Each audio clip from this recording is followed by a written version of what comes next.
Welcome everybody to a look at the 8th film in the V Cinema Essentials Bullets and Betrayal box set. So it is 1991's Danger Point The Road to Hell. So yeah, this is directed by Yoshiharu Hasaibi, who also did Black Type Killers and Massacre Gun, but both of those were from the late 60s, so quite a time difference between those and this one.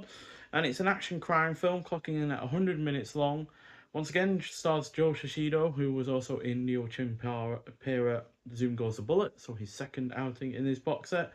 Also stars Miyuki Ono, who had a minor role in Black Rain. And finally, Hideo Murata, who I've seen in 16 other films. Not necessarily a leading man, he was in a supporting role in Sympathy for the Underdog, for instance, but he had more of a leading role in the likes of Yakuza Graveyard. So killers Ken and Joji undertake the killing of a man named Sakai. He utters some interesting last words before being shot dead, leading Ken and Georgie on a trail of death and destruction. So, much like with the prior film, the title to this gave me expectations that weren't met, but ultimately, what is here is still really good. This is thanks to the two effective lead performances, while their character interactions are well handled due to their chemistry. The pacing is on point, the supporting cast is solid, the production is convincing, especially when it does come to the violence.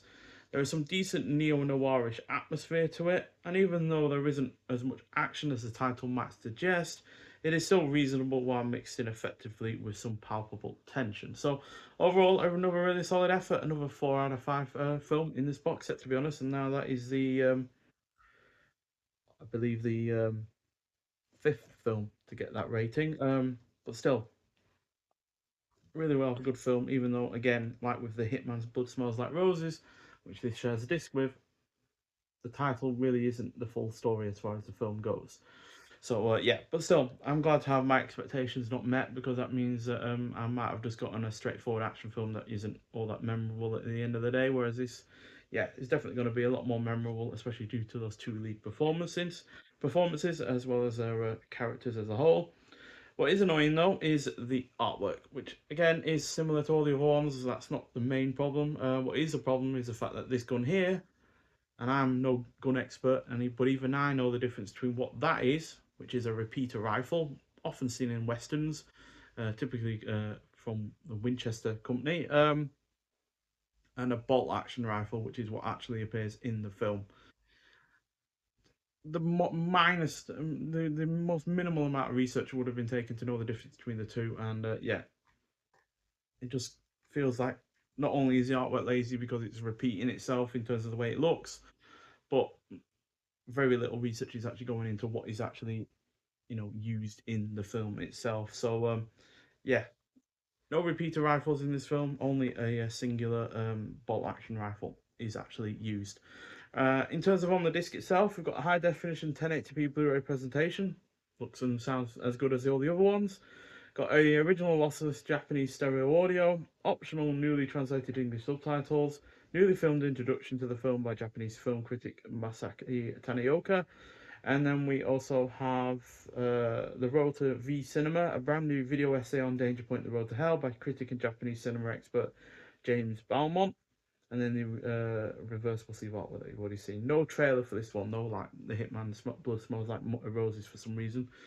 Maybe it never even had one, but regardless, yeah, no trailer like for the other film on this disc. So we've only got one more to go out of this box set. The ninth and final film is the one that I've been looking forward to the least, just because the original poster artwork just doesn't entice me whatsoever. Looks like it's going to have the worst elements of this box set so far, but or in general.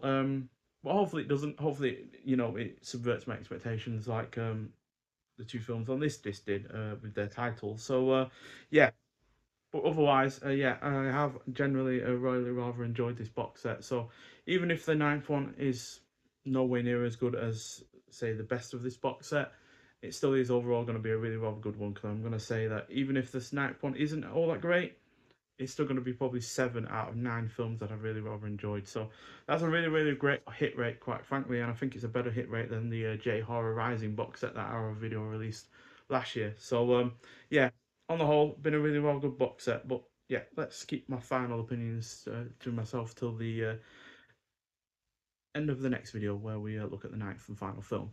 Nonetheless, so thank you for watching. If you have seen this film before, I'd like to hear your thoughts on it, and I'll see you in the next one. Bye.